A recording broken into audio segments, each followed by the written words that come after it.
Assalamualaikum warahmatullahi wabarakatuh.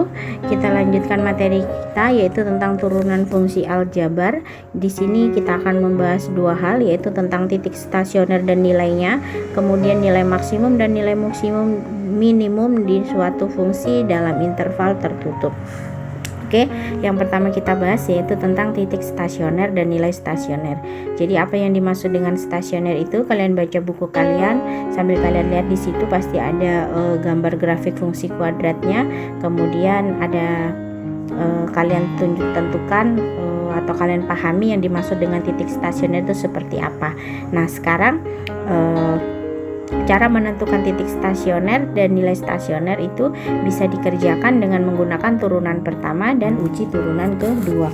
Kalau kemarin turunan pertama kita udah mengerjakan seperti ini, aksennya 1, sudah ada suatu fungsi fx gitu ya. Misalkan ibu ulang, misalkan ada suatu fx kemudian diturunkan namanya f aksen x, kemudian diturunkan lagi yang aksen x nya menjadi f aksen 2 X gitu. Jadi karena kita menurunkan 2 kali, maka inilah namanya disebut turunan kedua. Jadi diturunkan pertama, turunan kedua, setelah diturunkan lagi, itu namanya turunan kedua gitu. Apakah boleh Bu? Boleh gitu ya. Oke, selanjutnya untuk uji turunan pertama kita ada beberapa syarat gitu ya. Misalkan fx mempunyai turunan di setiap nilai x dan fa merupakan nilai stasioner fx di x sama dengan a, maka jika f aksen x nya lebih dari 0 untuk x kurang dari a, untuk f aksen x kurang dari 0 untuk x lebih dari a, maka AFA merupakan titik balik maksimum. Ini merupakan titik balik maksimum. Nah, ini syaratnya kalau f aksen x nya lebih dari 0. Kemudian ini semua syarat-syarat ini kalian perhatikan, ada 4. Jika f aksen x kurang, kemudian dan selanjutnya itu, maka dia disebut nilai minimum. Kemudian jika f aksen kurang dari 0 untuk x kurang dari a, maka disebut titik belok. Kemudian di sini selanjutnya lagi, jika fx yang c ya, jika f aksen x kurang dari 0, kemudian x nya kurang dari a, f aksen a nya itu sama dengan 0 dan selanjutnya, maka disebut titik belok. Ini juga disebut titik belok gitu. Oke, dari syarat-syarat ini yang dari turunan pertama dan turunan kedua gitu ya, kalian hafalkan atau kalian pahami konsepnya. Kalau dia kurang dari, dia disebut maksimum kah, minimum kah gitu ya. Atau kalau misalkan dia syarat-syaratnya ini harus memenuhi, supaya kalian bisa menentukan nanti kalau dalam soal apakah dia termasuk titik balik minimum atau titik balik maksimum gitu. Sekarang yang kedua yaitu tentang uji turunan kedua untuk menentukan jenis titik dan nilai stasioner. Jadi ini syarat-syaratnya yang harus kalian hafalkan, kalian catat, kalian pahami gitu ya. Kalau f aksen a nya sama dengan 0, f aksen 2 a kurang dari a, maka apa? Bukan kurang dari a, ini kurang dari 0. Maaf ya, ini kurang dari 0, silahkan diganti di catatannya.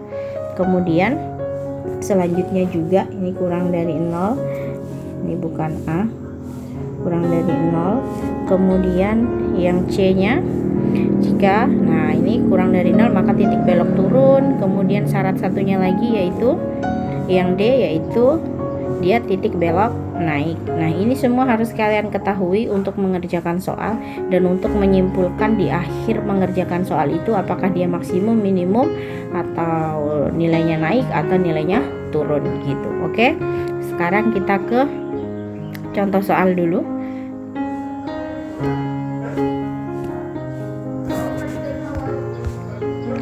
Tentukan interval fungsi y sama dengan x pangkat 3 dikurang 3x kuadrat dikurang 9x ditambah 5. Ini disuruh menentukan fungsinya ini naik. Jadi pada interval berapakah fungsi ini dikatakan naik gitu ya, atau di interval berapakah gambar grafiknya itu naik, belokannya naik. Nah, oke. Yang pertama kita lakukan adalah menentukan, ini kan Y. Syaratnya tadi kalau yang di rumus yang di depan yang sudah Ibu paparkan tadi, dia dikatakan naik apabila F aksen lebih dari 0. Maka karena di sini fungsinya Y, maka syaratnya kalau untuk yang naik Y aksennya harus lebih dari 0.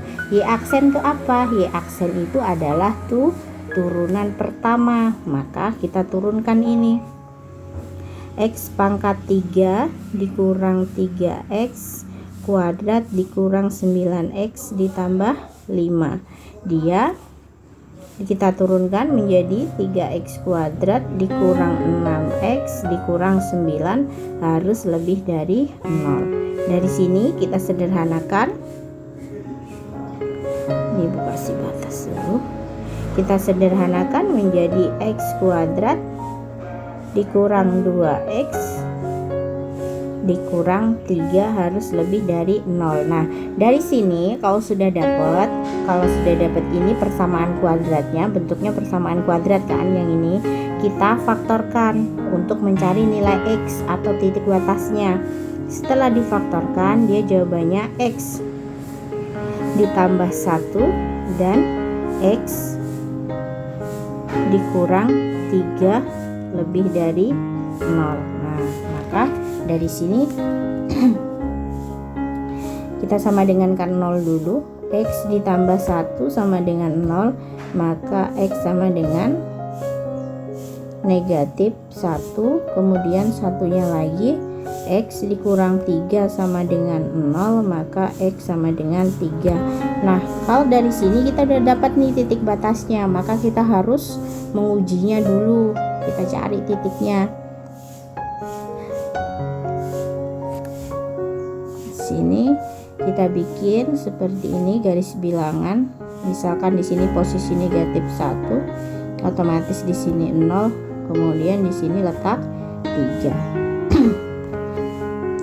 Kalian substitusikan nilai 0 ke persamaan ini. Nilai ini batas. Kalau Ibu caranya gini, kalian perhatikan, kalian kasih batas. Di sebelah kirinya negatif 1 pasti ada negatif 2 kan. Ketika kamu substitusikan negatif 2 ke dalam persamaan ini, misalkan kita ambil negatif 2, kita substitusikan ke persamaannya. Negatif 2 kuadrat dikurang 2, negatif 2 dikurang 3. Jadi jawabannya adalah 4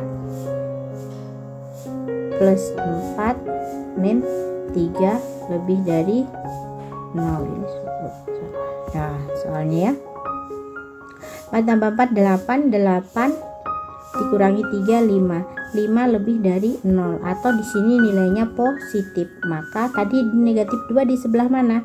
Sebelah kiri. Maka sebelah kiri di sini positif. Bu, boleh nggak kalau saya mensubstitusinya tidak negatif 2, tapi misalkan negatif 10 gitu? Boleh, negatif 10, negatif 100 boleh. Yang penting dia ada di sebelah kirinya negatif 1 gitu.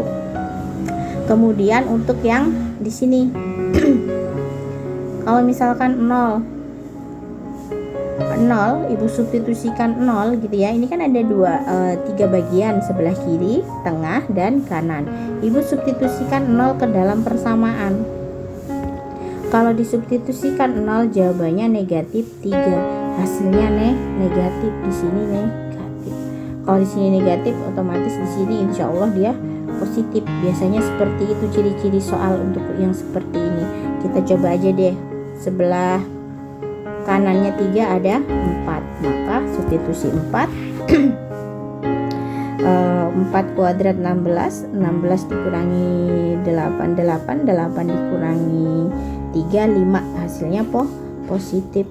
Nah, jadi dia yang menghasilkan positif adalah di kirinya negatif 1 dan di kanannya 3. Maka fungsi yang naik itu berarti yang bernilai positif.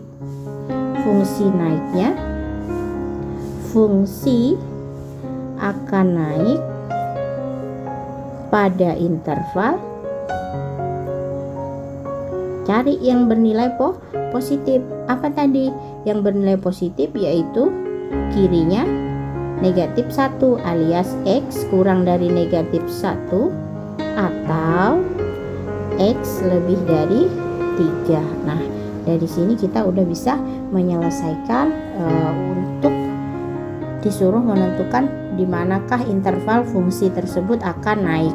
Jadi kalau misalkan disuruh menentukan interval fungsinya yang turun, ya maka yang dijelaskan di sini adalah yang bernilai negatif. Karena kalau nilai negatif atau kurang dari 0, maka dia akan turun. Karena di sini syaratnya lebih dari 0, maka kita pilih yang positif atau yang lebih dari 0 gitu. Oke. Ini contoh yang sederhana. Sekarang Ibu kasih contoh lagi satu.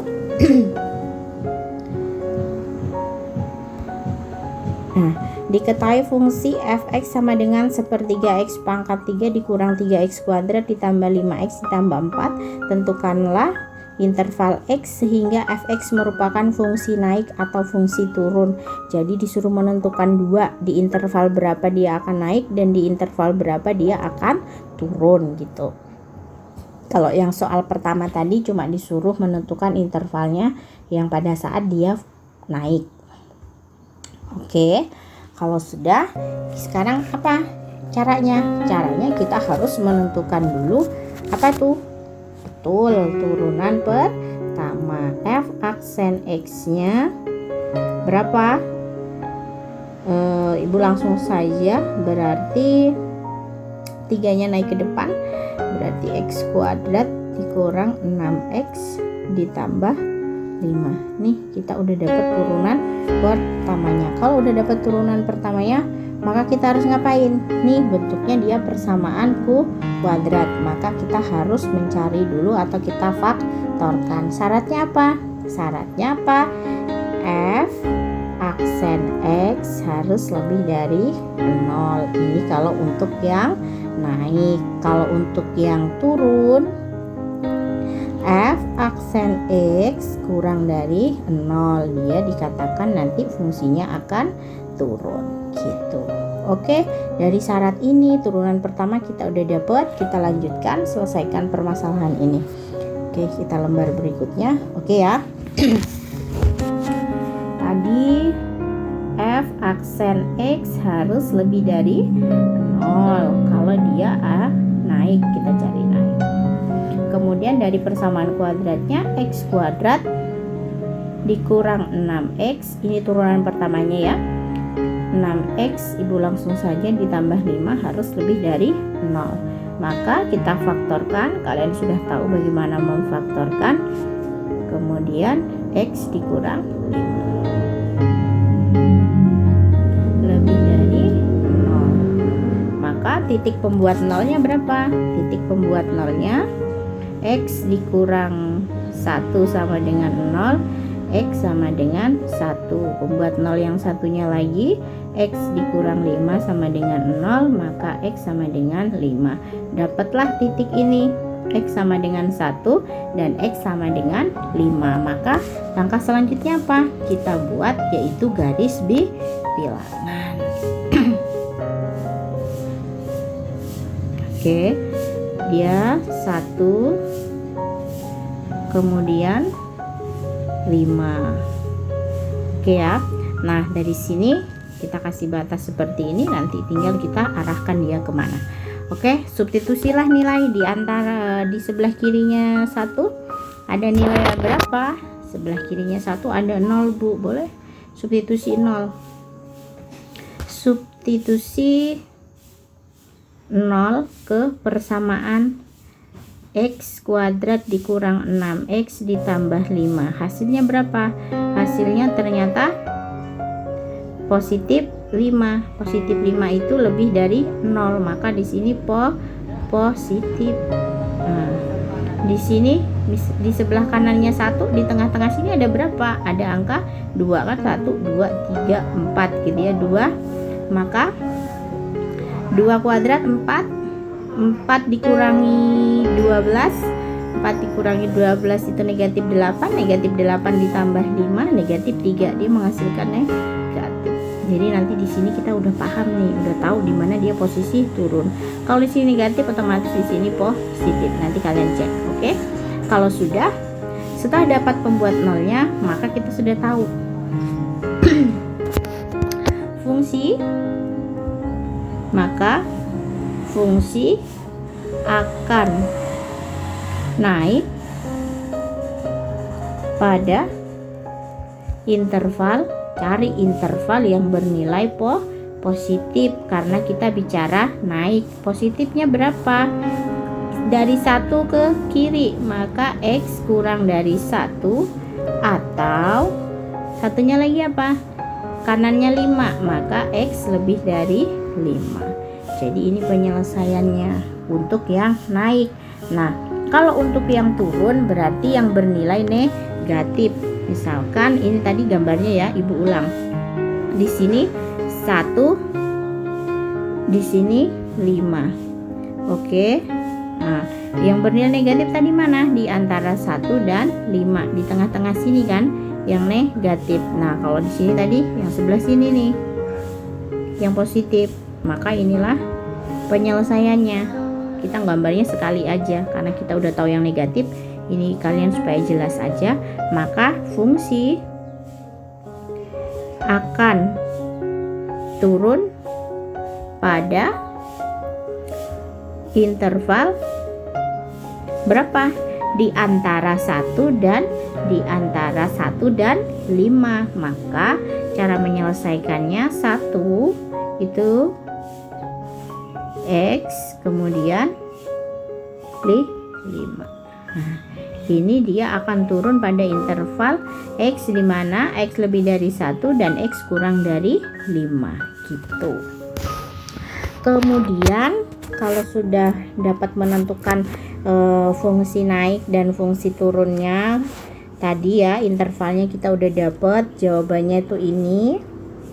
Fungsi naik di sini dan fungsi turun. Caranya naik berarti cari yang bernilai positif, turun cari yang bernilai negatif. Sekarang kita akan mencari jawaban untuk yang B, yaitu menentukan titik stasioner fungsi dan jenisnya.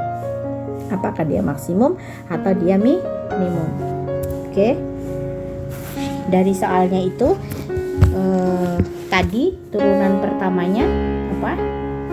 F aksen X sama dengan kita mencari titik stasioner. Ini yang B. Oke, F aksen X nya tadi berapa ya? X kuadrat dikurang 6X ditambah 5. Ini ya, insya Allah ini. Jadi X dikurang 1 dan X dikurang 5 gitu kan tadi. Oke, sama dengan 0. Maka kita dapat pembuat nolnya tadi. Pembuat nolnya yaitu X sama dengan 1 dan X sama dengan 5. Maka setelah dapat ini, dapat nilai X nya, kita substitusikan ke dalam Fx nya gitu. Jadi dia akan mencapai stasioner kalau F aksen X nya berapa tadi? Berdasarkan rumus, ingat ya, F aksennya sama dengan 0. Nah, inilah dia. Maka setelah itu Ibu sama dengan kan? Nah, sudah dapat ini, kita substitusi ke dalam soal tadi itu F1. F1 dari mana? 1 dari X ini. Nanti kita buat juga F5, 5 nya dari sini gitu. Kita substitusikan berapakah nilainya gitu. Oke. Kalau sudah, ini berarti sepertiga 5 pangkat 3 dikurang 3 dikali 5 pangkat 2 ditambah 5 ditambah 4. Hasilnya sepertiga dikurang ini sudah terlanjur, ini yang 5 aja dulu ya. Jadi 1/25 1/3 dikurang 75 ditambah 25 ditambah 4 sama dengan min 13/3. Kemudian untuk F sama dengan 1, F sama dengan 1 berarti 1/3 dikali 1 pangkat 3 dikurang 3 dikali 1 kuadrat ditambah 5 dikali 1 ditambah 4. Jawabannya adalah 19/3.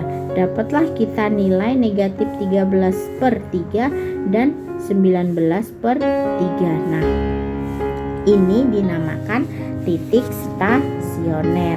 Jadi kita dapat titik stasionernya yaitu negatif 13.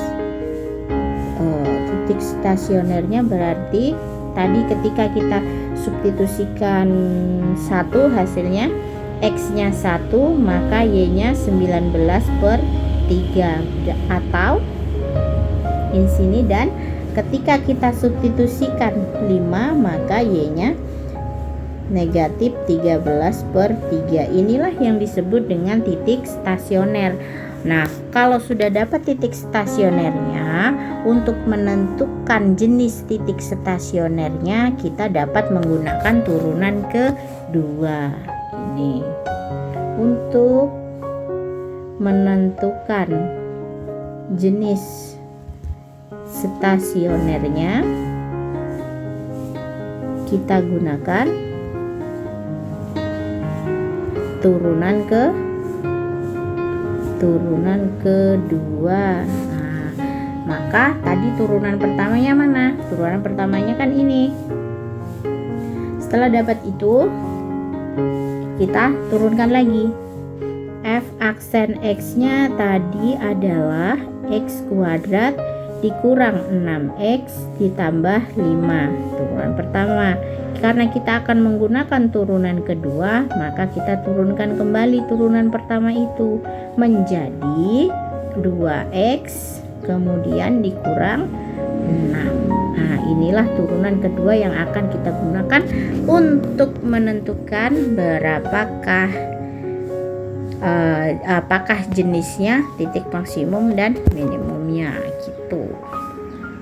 Setelah dapat turunan ini, kita substitusikan nilai X. X nya tadi berapa? X nya itu sama dengan 1 dan X nya sama dengan 5. Oke, kita ke lembar berikutnya.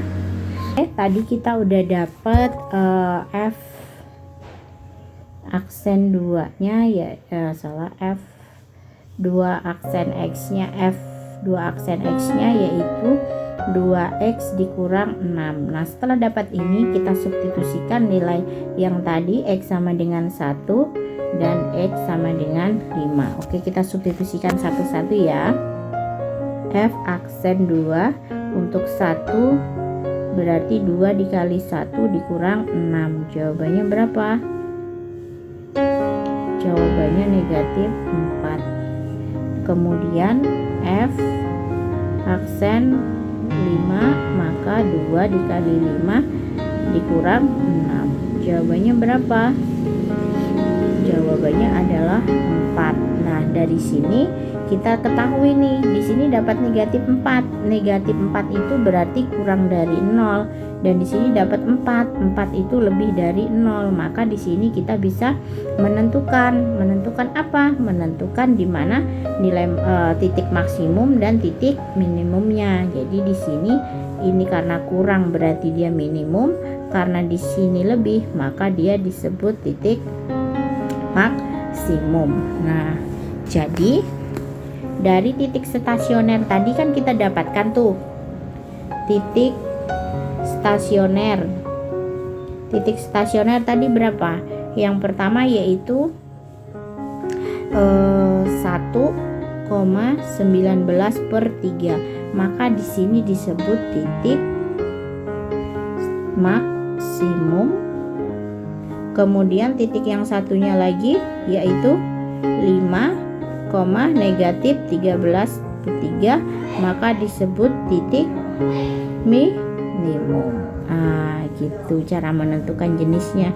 Jadi ini maksimum dan minimum. Cari dulu titik stasionernya, kemudian substitusikan ke turunan kedua, kemudian kita menentukan dia maksimum atau minimum. Karena ini yang dicari dua-duanya, maka disebutkan dua-duanya. Nanti kalau misalkan di manakah posisi bahwa titik itu adalah titik minimum, ya udah yang ini aja yang disebutkan. Maaf, yang ini aja kalau cari minimum. Kalau suruh cari dua-duanya, sebutkan dua-duanya. Kalau disuruh cari maksimum, ya maksimum aja, minimum aja gitu. Oke ya. Oke, dari sini nanti akan ada latihan soal, nanti kalian kerjakan gitu. Terima kasih. Assalamualaikum warahmatullahi wabarakatuh.